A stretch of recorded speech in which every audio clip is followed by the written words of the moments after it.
आज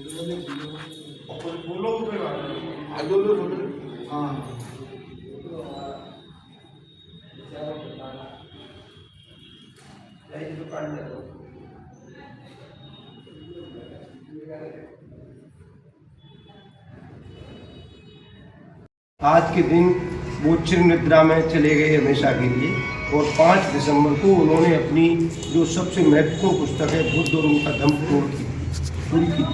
बाबा साहब ने कहा, जब लोग कहते हैं कि उन्होंने एक जाति के लिए विशेष के लिए काम किया, बड़ी खुशी की बात है कि एक नारी होकर आप और एक पत्रकारिता का काम कर रहे हैं। आज अगर इस भारत में महिला को जो अधिकार मिले हैं पढ़ने का, बोलने का या नौकरी करने का, बल्कि यहाँ तक कि उनको पैटर्निटी लीव मिलती है, आप समझते हो प्रसूत अवकाश।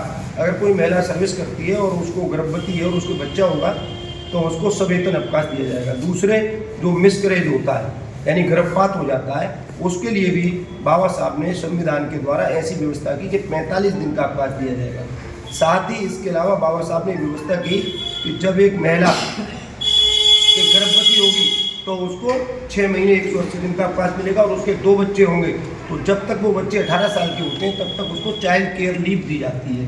ये बाबा साहब ने व्यवस्था की। जबकि बाबा साहब के इस संविधान से पहले भारत में किसी भी महिला को बराबर का हक तो छोड़िए, मजदूरी करती थी तो लिंग के आधार पर मजदूरी मिलती थी। जैसे पुरुष को 1 रुपया तो महिला को 50 पैसा।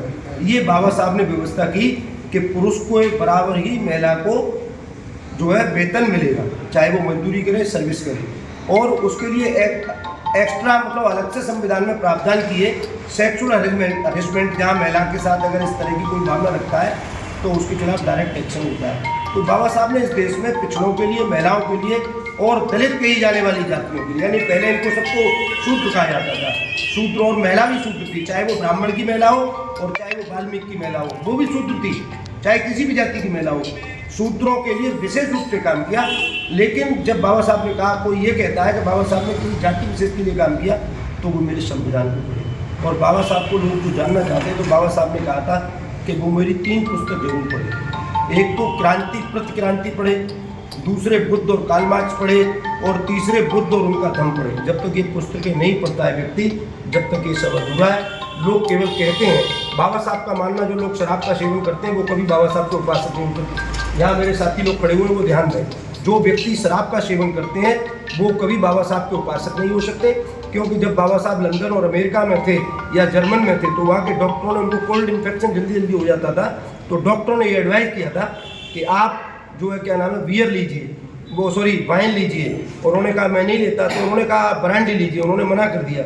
और बुद्ध ने जो बात कही कि शराब विष से भी भयंकर और पाप की जननी है। जो व्यक्ति बाबा साहब के जन्मदिन को या आज परिनिर्वाण दिवस है इसको मनाने के लिए लोग, आज तो खैर नहीं, लेकिन जन्मदिन पर जो बड़े बड़े डेक और बड़ी बड़ी मालाएं, अगरबत्ती, धूपबत्ती, मोमबत्ती, ये सब ड्रामा।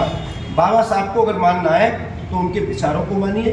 जो बाबा साहब ने कहा था कि मनुष्य के जीवन में जो परिवर्तन आता है केवल कहने से नहीं, उस पर